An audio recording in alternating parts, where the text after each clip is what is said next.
So I pulled this off a while ago, and then I just never got back to it. Just gonna grease up my seal. Got my wood for beating, and my beater. Seal is right here. Add a bit of grease. We'll get that in, and then get the yoke back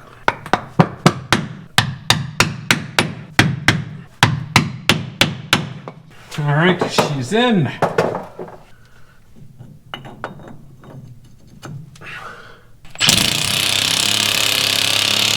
Seal is on. Should have done that months ago. Took me 2 minutes. It's been months, but there we go. Now, on to the next project, which is going to require a little bit of explanation. So one of the issues that we had with the LS was a leaky rear main seal. We didn't have the tool to align it, didn't realize that it was that absolutely necessary. We had already replaced the rear main seal once because we thought the old one was an issue. I guess that wasn't the case. Put the flywheel back on, started the engine back up, still having oil leaks. So after doing a little bit of poking around, I decided to go with a Dorman. This is the 63500. It does require the installation tool because I think it says here, failure to use the installation tool will result in a bad seal and cause leaks.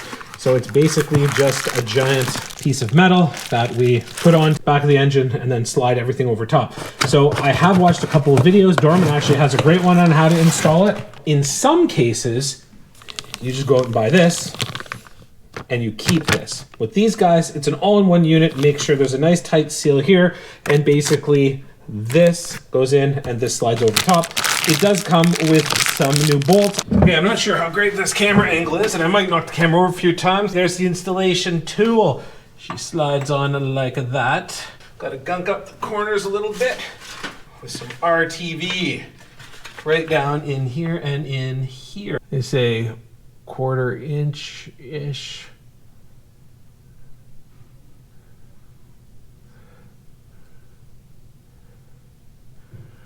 Into both spots.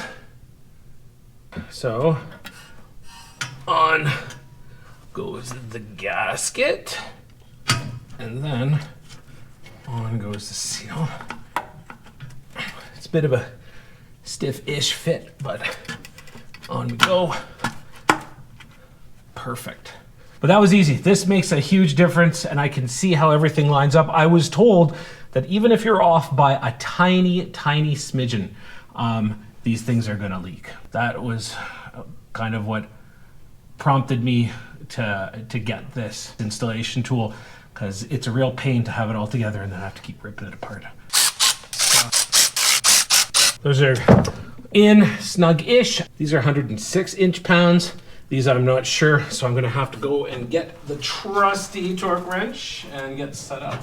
So 12 Newton meters for the bottom, 30 Newton meters for the top.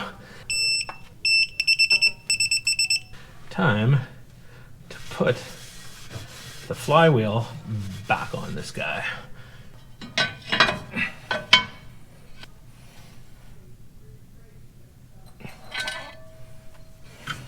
All right, torques 15, 37, 74.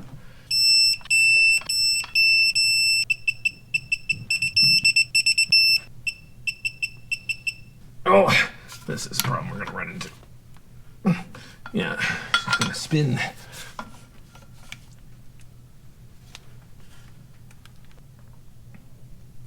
I'm gonna figure out a solution to that, and then she'll be all done. There's no sense watching this as I struggle, but we'll get it to proper torque spec, then we're done this part of the car, and we're good to go. All right, so this is a bit of a rig. I know that there's specific tools out there that you can use to do this. Maybe I did this completely wrong, it's hard to say, but I did a little bit of searching and I saw that different flywheels and for different brands, some of them have little dowel pins and stuff like that on them. So I just tried this, bolt in here, wrench against this other bolt, made sure to get lots of thread in here so we didn't run into any problems. And I managed to torque this guy up. There wasn't too much stress on it, made sure whatever hole I put this bolt through wasn't kind of making contact with anything. So then I've got them all on 75 foot-pounds.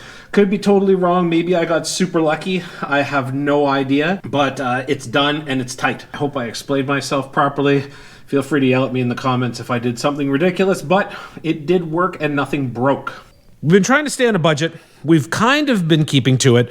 And one of the ways we've been doing that is by collecting as much extra stuff, trading things, rifling through what we've got lying around that would kind of work with the project. A year or two ago, Tim had traded some bicycle parts for some car parts. I can't remember exactly. He's told me the story a bunch of times and I just don't remember.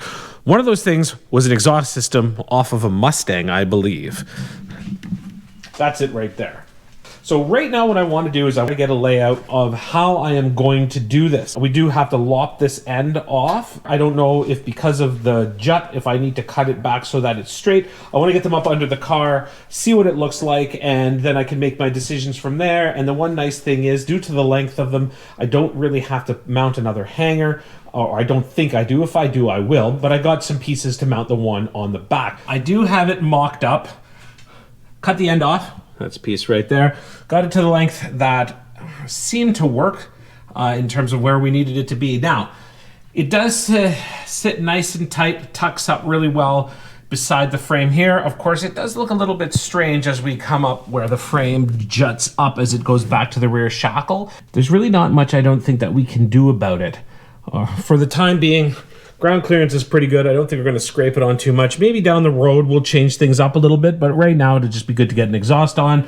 We do dump out right back here in front of the rear end. So basically what I've got to do now is get my mounting bracket welded on there and see how this guy is going to sit. I imagine some people are going to hate what this looks like. Other people aren't going to care. I'm kind of on the fence. Tim thinks it looks fine, like I said. Sometimes things do not work out the way you plan them at all. I had this wonderful vision of how I was going to connect that exhaust up. I was going to come down to the shop. It was going to be really straightforward. I was going to install my my hanger and the isolator, and everything was going to take me an hour or two. Of course, when you plan like that, it never happens at all. So to recap, these mufflers were given to us. So we're just trying to make them fit for the sake of being cheap, I guess, maybe being budget conscious. I'm not sure exactly the right way to put it, but they already have the bars installed on them here, which meant what I thought I needed to do was just rig up a system that would allow them to hang at the back because they're going to be solid mounted to the front.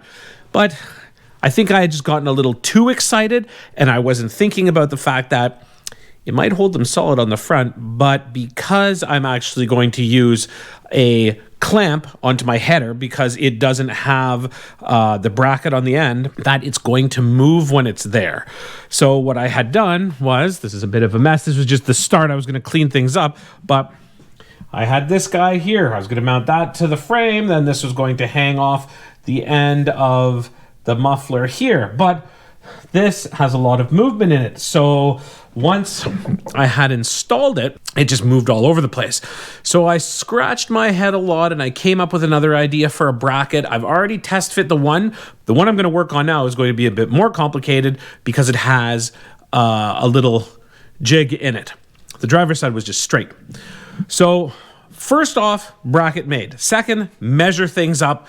Make sure that I can get everything to fit properly, and then get it attached. So I'm going to run through that process. Cheated a little bit with the other side by doing it first, but I needed to figure things out, and I couldn't focus on recording things and trying to solve the problem at the same time. It's like a walk and chew gum issue with me. So off to make a bracket. This is a pretty rudimentary template. Got my piece of metal here, and so I can start cutting. Now, the unfortunate thing is, I thought I had a 3-inch hole saw, and I do somewhere, but I can't find it. So that means it's plasma cutting, which is going to make for a pretty ragged looking circle, but that was the only thing I could think of with the tools that I have right now that I could do. Our saw is also broken, of course, that's fun. So that means I get to get the grinder out to grind this piece of metal into bits and start making my bracket. But you know what? It's better than sitting around doing nothing on a Sunday, so away I go.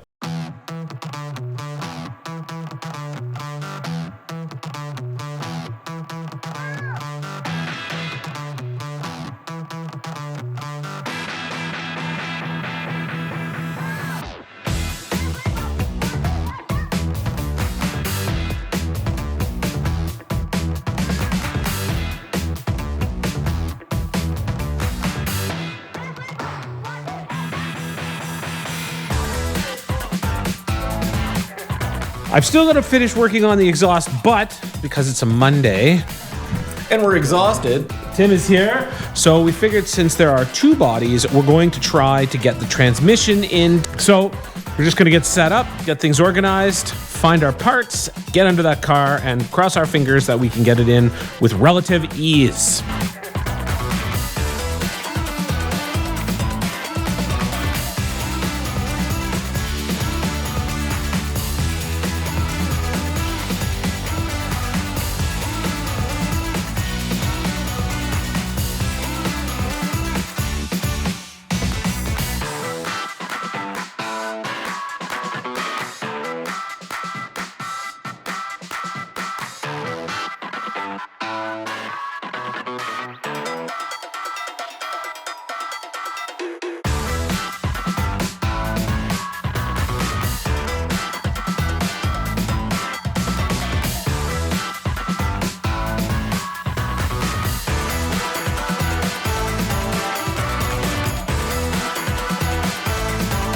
So we're struggling.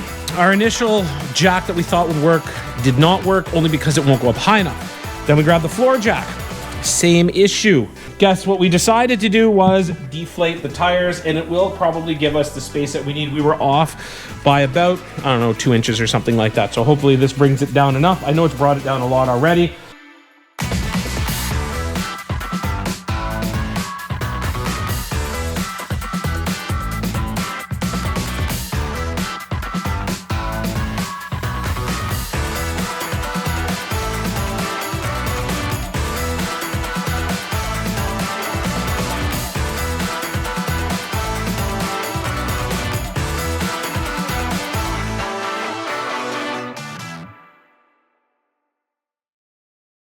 I don't know how much the time warp caught of that. A little bit dark getting back under here, but with some manipulating and fooling around and a bit of cursing and stuff like that, we're all hooked up. One of the things that we forgot was that the engine was being held up by a jack. So we had to get that out of the way so that we could get this lowered down, get the transmission in. But it is now in. Next up is fiddling with the cross member and getting that figured out. So then the engine doesn't need a jack under it anymore and it's supporting itself.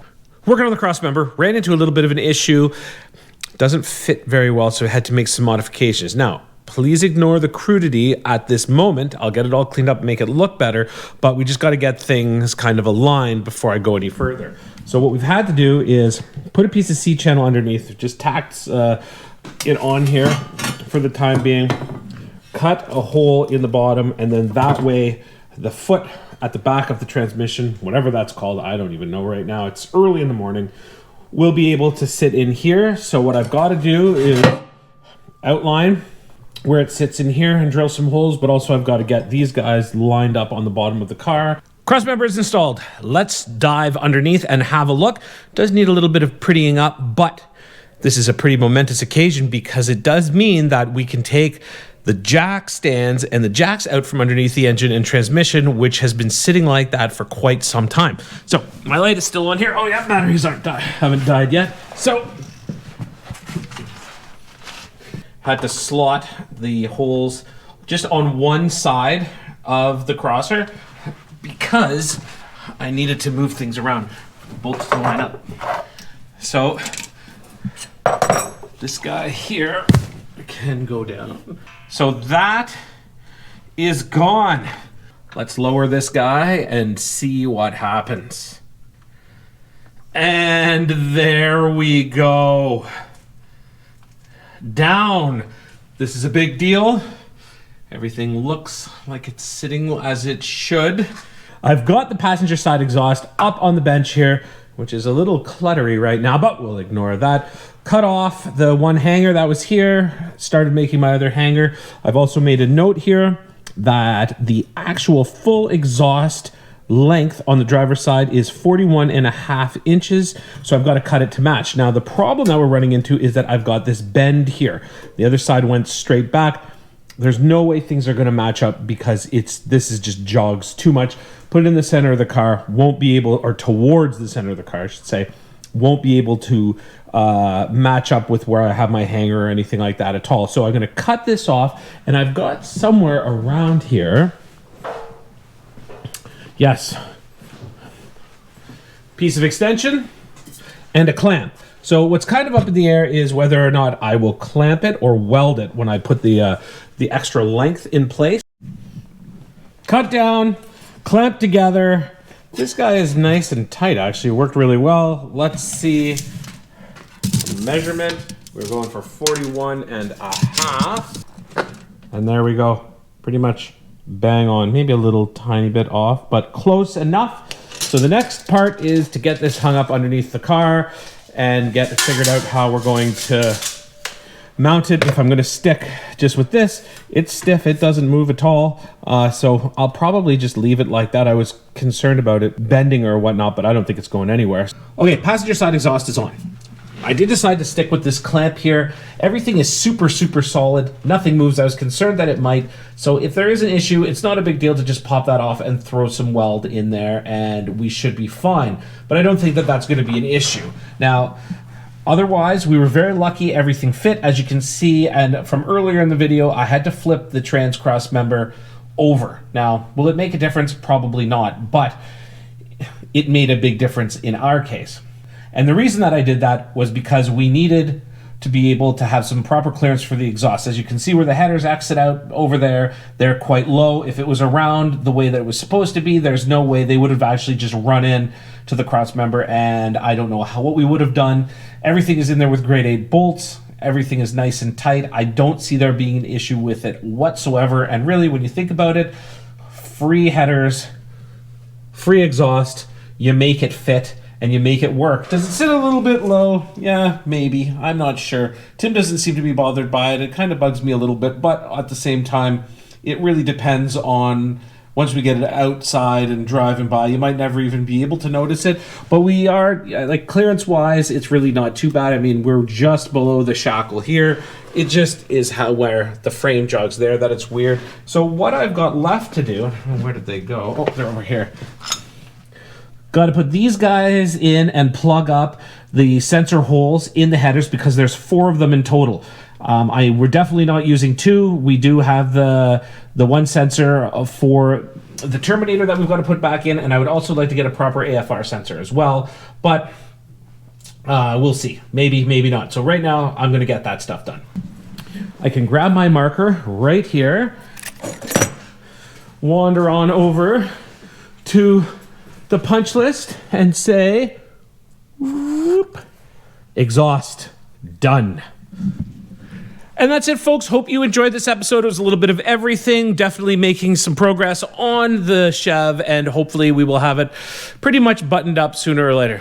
And so thanks for watching. Hope you have a good one.